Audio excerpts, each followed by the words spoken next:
Hi guys, and welcome back to another Tech Minds video. So here we have two radios. Now these are the new Quansheng TK11 5 and the TK11 8. Now both radios use the same firmware and both have the same electronics inside, but there are some differences which we'll go over in a moment. And the accessories that comes with both radios are exactly the same.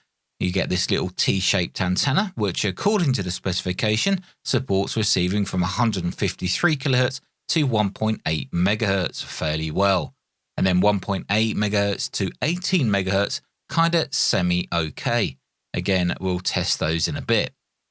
The included lanyard or wrist strap is an interesting design as it literally clips onto the back of the radio. Now while both batteries look the same, the battery that comes with the TK11 5 has a 2500 mAh capacity, or the TK11A battery has a 3000 mAh capacity. Now both radios come with a desktop charger and mains adapter, but you can charge the battery using USB.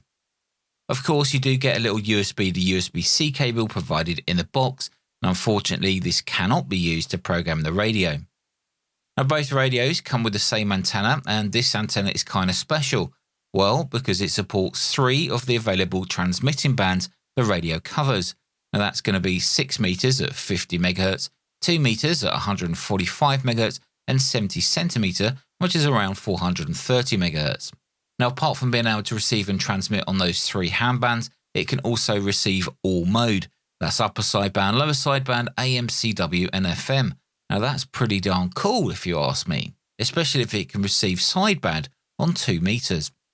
Now both of these radios are stated to be 10 watts of RF power, and again we'll test that out later in the video. Now these radios both have 2 antenna connections. There's an SMA antenna connection, which is used for any of the transmitting enabled bands, such as 10, 2, 6 and the 70 centimeter band. Now there's also another antenna connection, which is in the form of a 3.5mm socket. Yep, this is a little strange, and spoiler alert, why on earth would anyone use a 3.5mm socket for an antenna connection? Now that 3.5mm socket is to be used with that included ferrite rod antenna, which is essentially used for shortwave and medium wave reception. Now another difference between the TK11 5 and the TK11 8 is the front panel. The TK11 5 is all plastic, while the TK11 has a metal bezel around the LCD and speaker / microphone area. The display has a cool blue background, which I've heard makes it nice and easy to see even in sunlight. Now hopefully the sun will be out when we head outside to test the radio in a bit. Now going through the menus on both radios, they appear to be exactly the same. Now this is not really a surprise as both have the same boards and both use the same firmware. In fact, there was a recent firmware update released and it's really easy to do. The firmware tool is available on the Quangsheng website. The left side of the radio hosts 2 PTT buttons, that's one for each of the VFOs that are shown on the screen. And yet they both work independently, meaning you can receive on both at the same time with either of them set to any band. Now the 2 lower buttons are user-definable function buttons, making it quick and easy to get to your favourite or most used radio settings. At the base of the battery, you'll find a USB-C socket, which can be used to charge the battery. Insert in a USB-C cable plugged into the power supply, the LED status will show red for charging, and then it will turn green once fully charged. Down the right side of the radio, we have the usual Kenwood style speaker mic socket, which can also be used for programming. Now my radios did not come with a programming cable, but it's just a generic kind of cable. Now the specifications for the TK11 is pretty darn impressive. It can receive from 153 kHz right up to 1.16 GHz or 1160 MHz. And remember, while receiving, this is actually all mode. Now it can transmit from 25 to 29.8 MHz, 50 to 54 MHz, 136 to 174 MHz, and 350 to 490 MHz. So essentially that's 10 and 11 meters, 6 meters, 2 meters, and the 70 centimeter handband. Now I think it can also transmit on 4 meters, which is 70 MHz, but we'll know more about that when we come to test the power output and test those spurious emissions later in the video. The little T-shape antenna that comes with the radio actually has a frequency range etched into it, and it just shows 153 kHz to 18 MHz. However, I doubt that it will actually work very well above 2 MHz. Now the keypads on both radios are pretty much identical, and if you need to manually dial a frequency, then you have to press that bottom right button labelled dial first, and then you type the frequency in using the numeric keypad. If you try and press those numeric keypads without pressing that dial button first, then you'll start activating the functions which are actually printed on each button. Now each of these buttons are actually like shortcuts to various features of the radio. For example, to cycle through the modes of modulation, you press the MOD button, or the button labelled as number 8. You can also quickly change RF power output level by pressing the H/L button, or the button labelled as number 6. The speaker on both the TK11 radios actually sound pretty decent, definitely enough volume no matter what environment you're in. But it's definitely the time of the year to stand out in the yard and flip steaks. So with that all said, 7-3 handed back to net. Everybody have a blessed day and stay safe out there. This is Alpha Alpha. Now, as you probably know already, this radio can receive on HF, all mode, which we'll take a look at shortly. But what it can also do is receive SSB on all other bands too. Dem 0 DQW testing sideband, Mike 0 Delta Quebec Whiskey. Now, unfortunately, it doesn't transmit on SSB. It is only FM for transmit. Not too sure if someone can hack the firmware for that. It's most likely a hardware limitation, but who knows? Never say never.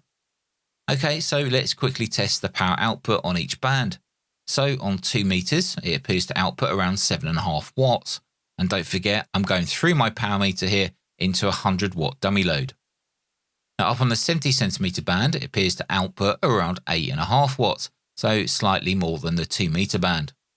PMR 446 is also around 7.5 watts, although it would be illegal to use this radio on PMR. Okay, so let's now test the output power on 27 MHz. For this, I'll need to swap the input and output connection on my power meter. Now on 27 MHz, we see around 4 watts, and on 10 meters at 29 MHz, we see just under 4 watts. Up on the 6 meter band at 50 megs, we see an output of around 4 watts too. Now, even though the 4 meter is not stated in the specs, it will transmit on 70 MHz with an output of around 1 watt. Now let's start talking about the bad points about this radio, and these bad points are bad enough that I personally would not recommend to buy this. So first up, I really wanted to try receiving HF indoors using my outside end-fed half-wave antenna. Now the HF antenna socket for less than 18 MHz is that stupid 3.5mm socket. Now if I connect my end-fed half-wave to this radio via that 3.5mm socket using a BNC adapter, well, the result is pretty terrible. It seems like it's overloading, literally destroying the front end of the radio. Now as I had 2 of these radios, I tested the other radio as well, and well, it was exactly the same.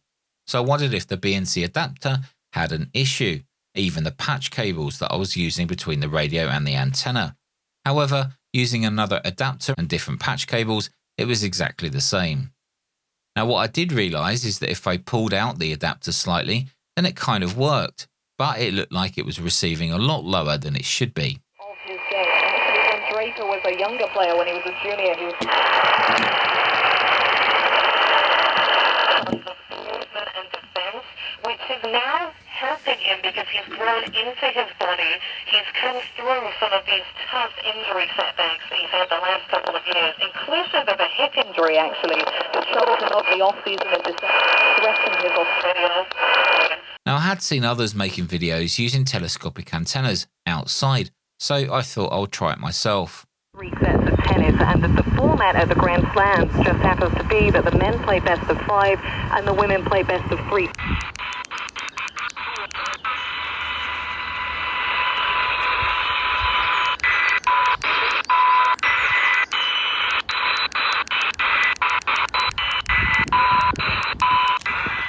Okay, so this is not working very well at all. The little T-shaped antenna actually works very well with medium wave and long wave, so why does any other antenna make it sound like it's fully overloaded? However, at least we know that the screen is quite readable outside in the sunlight. That's definitely a box ticked. Now, if you've got any ideas about the issues I was having using a 3.5 to B and C adapter, and with it sounding like it's overloading, let us know in the comments below. Incidentally, if you do go into the secret menu, you can drop the AGC values down, which kind of worked. And another test that I actually done was I actually put some attenuators in line with the antenna. I think I went down to around 40 dB, and well, it kind of did improve things. Very strange indeed. So lastly, I went on to test the Spirus Emissions. Now first up is 28 MHz, and to be honest, I was not expecting this to be clean anyway. And no, it's not perfect. However, it is actually better than I've seen on other radios, but still, this is not really acceptable. Second harmonic only around 30 dB lower than the fundamental, and the sixth harmonic, well, that's higher than the second. Up on 50 MHz, again, the second harmonic is only around 27 dB down from that fundamental, and that's really not great. Now, if you are wondering, we are looking for any harmonic after the fundamental to be more than 40 dB lower. The second harmonic on 4 meters, 70 MHz, looks actually quite good, but then that third harmonic, well, it kind of lets it down. Up on 2 meters at around 145 MHz, where we should be seeing a good result, we are presented with a second harmonic of around 35 dB lower than the fundamental. Now this is better, but it's still not perfect. Now up on 70 centimeters at around 435 MHz, we see an absolute banger. The second harmonic, and the only harmonic that is actually registering, is more than 50 dB lower than the fundamental. Now if this kind of filtering could be achieved on all of the other bands that this radio is stated to transmit on, then I could forgive the rubbish HF reception problems that I personally experienced with this radio. Now what I'm about to do is the first time I've done this on this channel, and I feel very let down by this radio. There's only one thing left to do.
Well, that TK11-8 was a lot tougher than it looked. I think the metal front surround helped keep it together.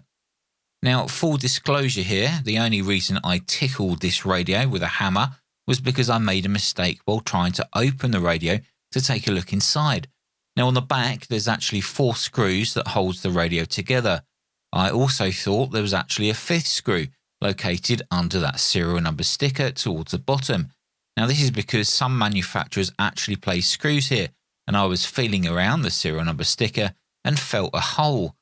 Now to save peeling off the whole sticker, I stuck my screwdriver through the sticker into the hole, turning it and trying to locate a screw. However, there is no screw. It is a hole which directly underneath is the PCB of the radio. And well, you guessed it, I managed to rip off a ton of SMD components from the board. So rather than spending time to repair it, I thought it needed a tickle. Now in all seriousness, this is not a bad radio, but if someone asked me if I would recommend it, then I probably would say no, purely because of that 3.5mm antenna socket for sub 18 MHz receive. Now I know Paul OM0ET made a great video on modifying this to an SMA socket, and while that will most likely work well, it's something that a consumer should not have to do. Also, we should not have to keep putting up with these dirty transmissions that stop any reputable ham radio operator transmitting on those bands. Now, after all of these Asia-born radios that I've tested over the years, I think we need to stop buying these radios until they put more effort into filtering on the bands that it's supposed to support, at least for transmit. Now, of course, I'll not stop buying them because I need to keep you guys informed. Anyway, hope you enjoyed the video. Thanks to my patrons, my YouTube members, and my subscribers, and all of you guys that watch my videos. I'm sorry this wasn't a more positive video, as I know this radio is quite hyped up and many other people have done so, and this video is purely on my personal experience. Anyway guys, take care of yourselves and I'll see you in the next video.